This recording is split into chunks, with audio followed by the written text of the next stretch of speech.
Welcome back to No Budget Films, and to finish off the year 2024, here's an extra special video I prepared.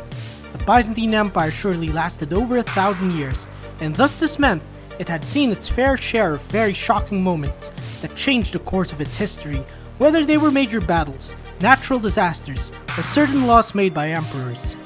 In this video, we will go over one shocking moment in each of the 12 centuries of Byzantine history, beginning at the 4th and ending in the 15th century.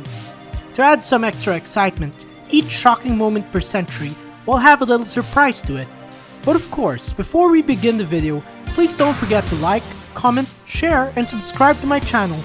And also do check out my Patreon site and support it, as this will help me continue doing videos like this. Now, let us begin.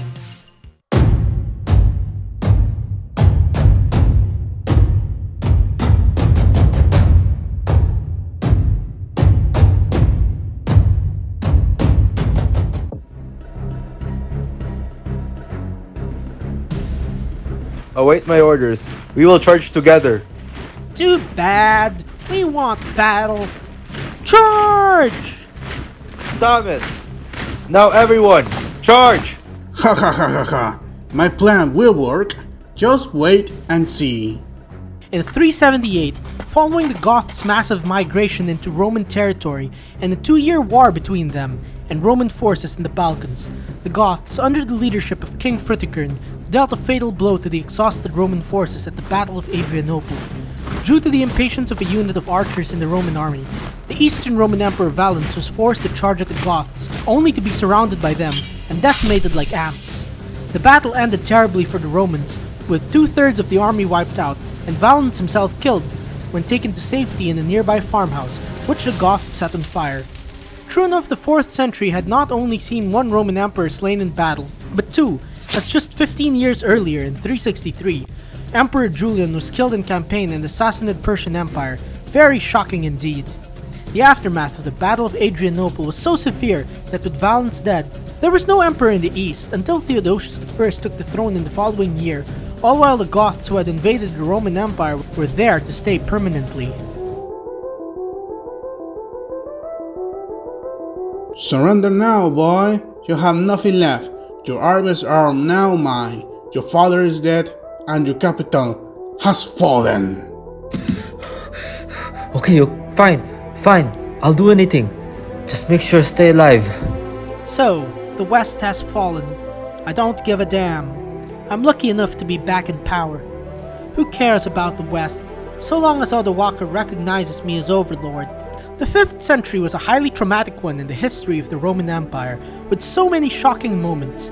It saw most of Western Roman territory taken over by new barbarian kingdoms, and both Eastern and Western Roman empires almost extinguished by Attila the Hun, had he not been defeated. Although Western Rome had survived 3 sacks of Rome in 1 century and Attila's threat, it did not survive a takeover by the barbarian general Odoacer in 476. Yes, Western Rome did not die with a bang. Rather, it just took a simple takeover by the disgruntled barbarian general Odoacer, who after defeating and killing the powerful Western Roman general Orestes, marched into the Western Empire's capital Ravenna and easily deposing Orestes' son, the young emperor Romulus Augustus. Romulus was true enough spared, though Odoacer still took over what was left of the Western Roman Empire and abolished it, making it his own kingdom of Italy. The Eastern Roman Empire though survived, and thus became the Byzantine Empire, wherein its emperor at that time, Zeno, simply recognized Odoacer as king of Italy, so long as he recognized Zeno as his overlord.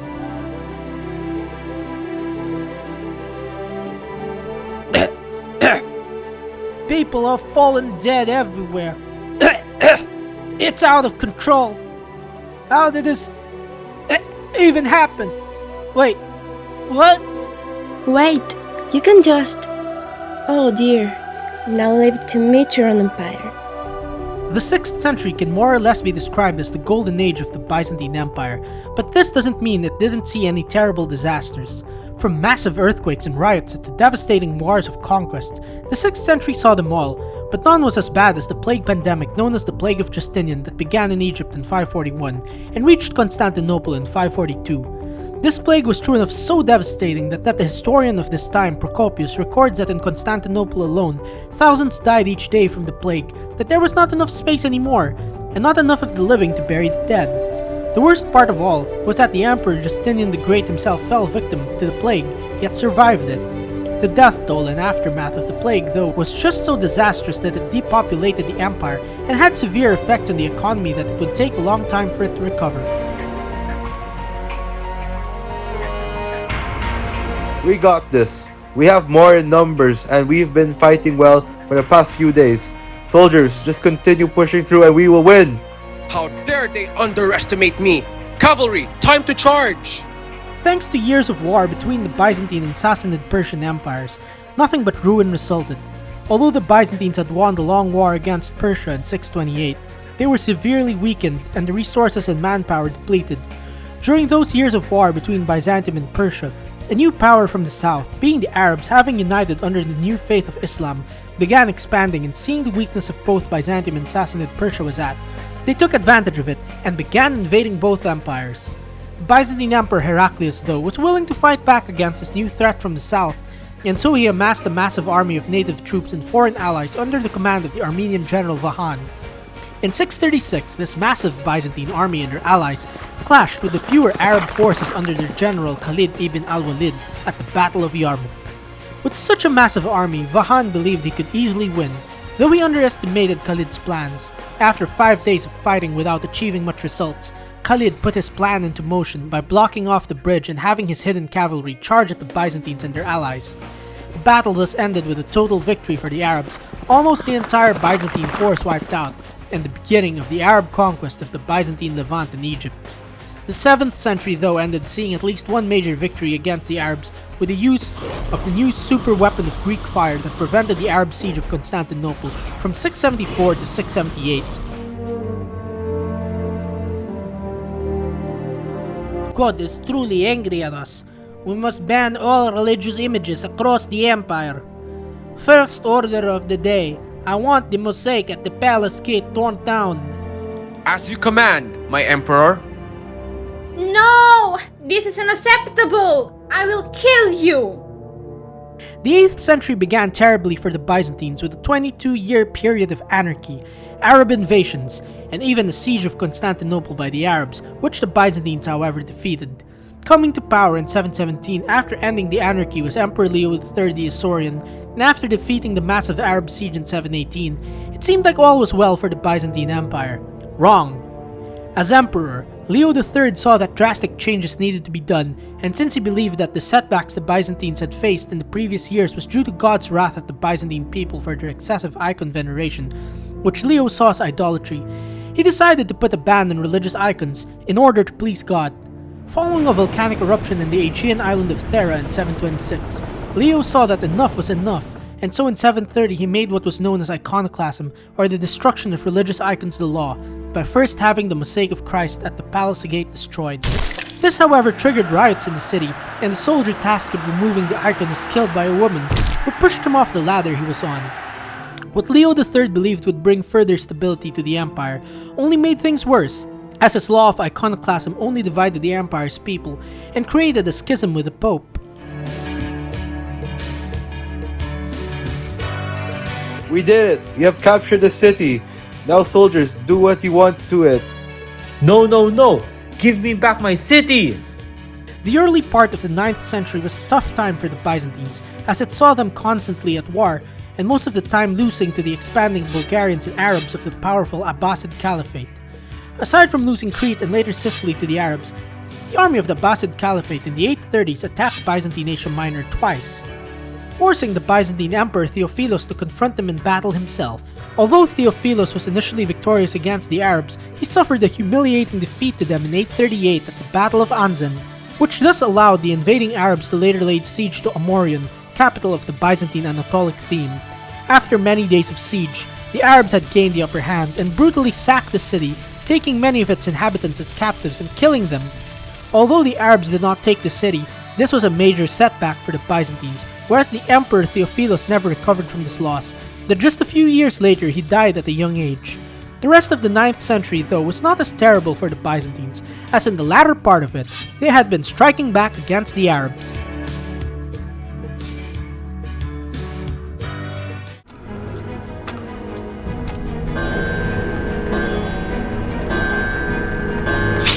Help me, O Mother of God! You evil man! I helped you gain the throne 6 years ago, and this is how you repay me? You fire me from command and send me away to live like a peasant? Speak then if you have any grounds of defense remaining against these charges.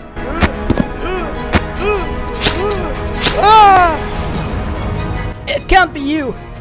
Ioannis Tzimiskis, of all people! Although the 10th century saw Byzantium rise again, defeat its foreign enemies, and enter a new golden age as a military and cultural superpower, it was a century full of bloody court intrigues. Emperor Nikephoros II Phokas, who ruled from 963 to 969 as a successful military commander, regained many territories lost to the Arabs in the past, including Crete, Cyprus, Cilicia, and some of Syria. But he was not overall popular among his subjects for his brutal taxation to fund his wars and his lack of ability to please them.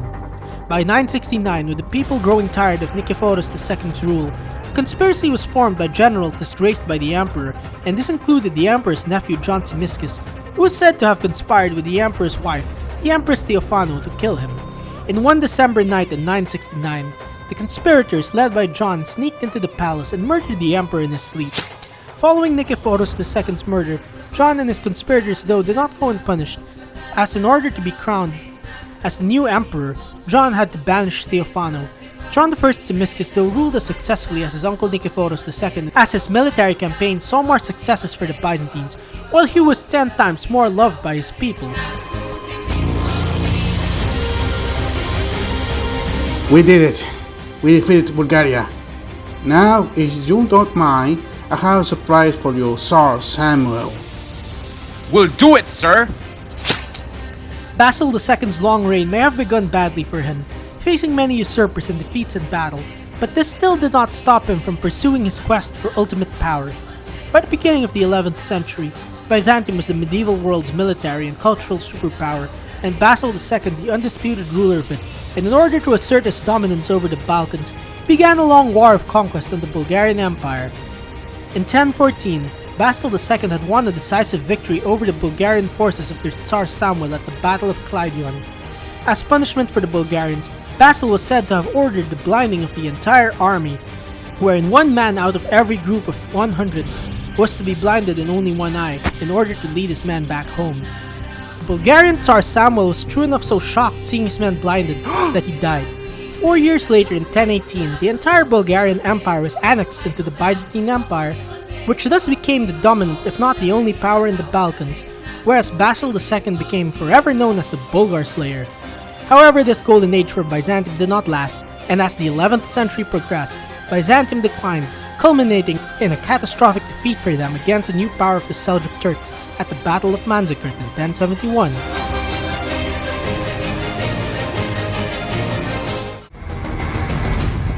My emperor, just push through. We're almost winning.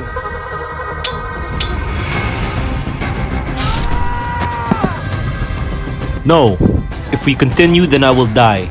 And if I die, the empire's succession will be in chaos. My son Alexios is very young, my wife will just screw up, and so this will give every reason for my cousin Andronikos to take the throne.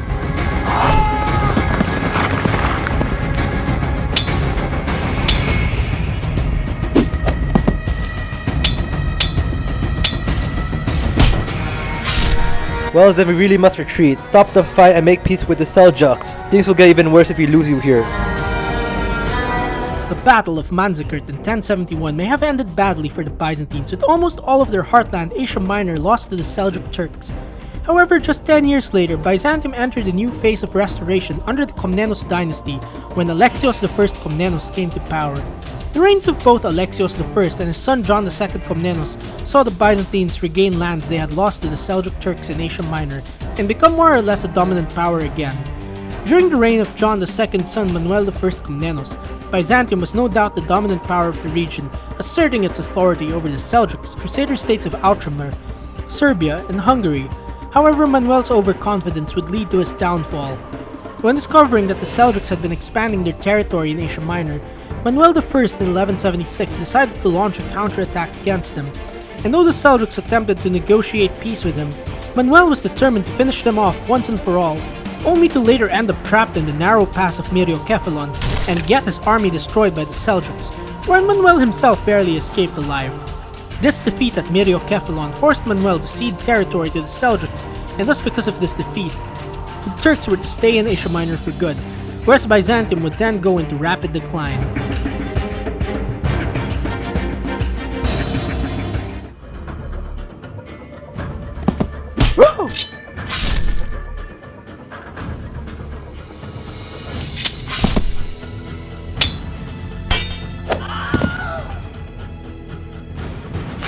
Set fire to the Venetians' shipyards. We can't let them escape.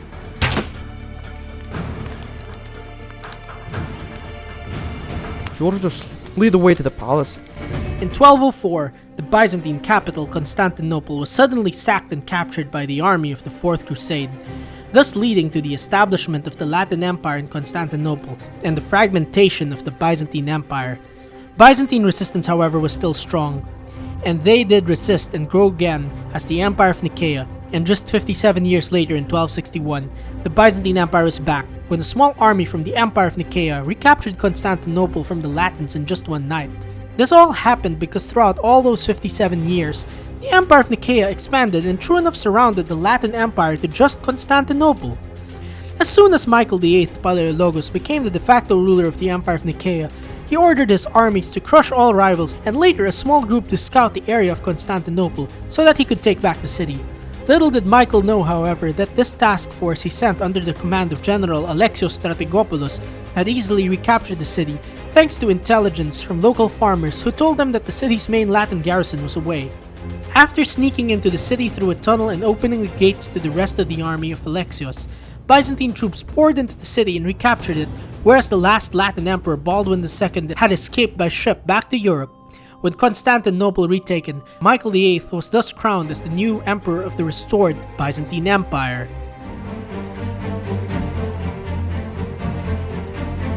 The emperor is dead, and so now starts a succession crisis. You can just take over the empire, John. My son shall rule it. I declare you an enemy. During the reign of the Byzantine Emperor Andronikos III Palaiologos, the Byzantine Empire of the 14th century, which already seemed to be on the decline, had one last moment of hope in being restored. However, this died out with the sudden death of Andronikos III in 1341. With the emperor's death, the succession was disputed, as his longtime friend and trusted general John Cantacuzénos had a claim on the empire, and so did the emperor's young son John V, with the support of his mother, the Empress Anna of Savoy, and other powerful politicians. This then led to a civil war breaking out between the emperor's faction and that of Cantacuzénos, supported by the empire's nobles. To make things worse, foreign powers such as Serbia, Bulgaria, Venice, Genoa, the Ottomans, and other Turkish powers in Asia Minor got involved in the conflict, wherein they gained territory at the expense of Byzantium. The civil war ended in 1347, with Cantacuzénos' faction victorious and Cantacuzénos himself becoming Emperor John VI.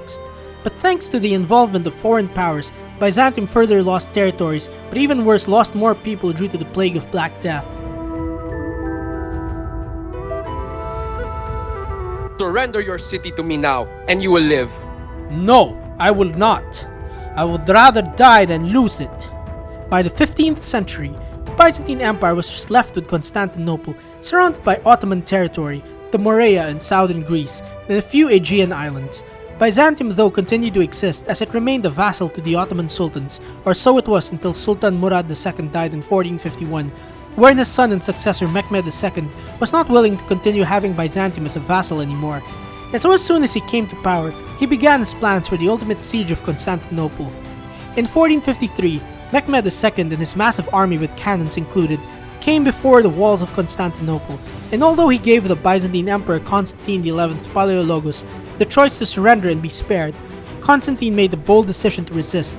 For many days, the Ottomans besieged Constantinople with all their power and tactics, but the Byzantines and their allies continued to resist. However, it was just a matter of time, and thanks to the might of the Ottoman cannons, the walls of Constantinople were broken, allowing the Ottomans to pour into the city. Constantine XI thus charged at the Ottomans, never to be seen again, and so ended the Roman Empire with the conquest of Constantinople, which thus became the Ottoman Empire's new capital. And so, This is all for this video and each shocking moment per century in Byzantine history. Certainly, the Byzantine Empire survived that long, which true enough meant that it had its fair share of shocking moments, whether they were good or bad for the Empire. Now please let me know which of these 12 was the most shocking moment for you, or if you have any suggestions on other shocking moments in Byzantine history. Once again, please do check out my Patreon site and support it, as this would really help in making me continue doing videos like this. Also, before we end, I would like to announce that by next year, I will be publishing my own book on Byzantine history, where many of the artworks from this video will be included in it. I hope you all enjoyed this video, and thanks for watching. See you all again next year.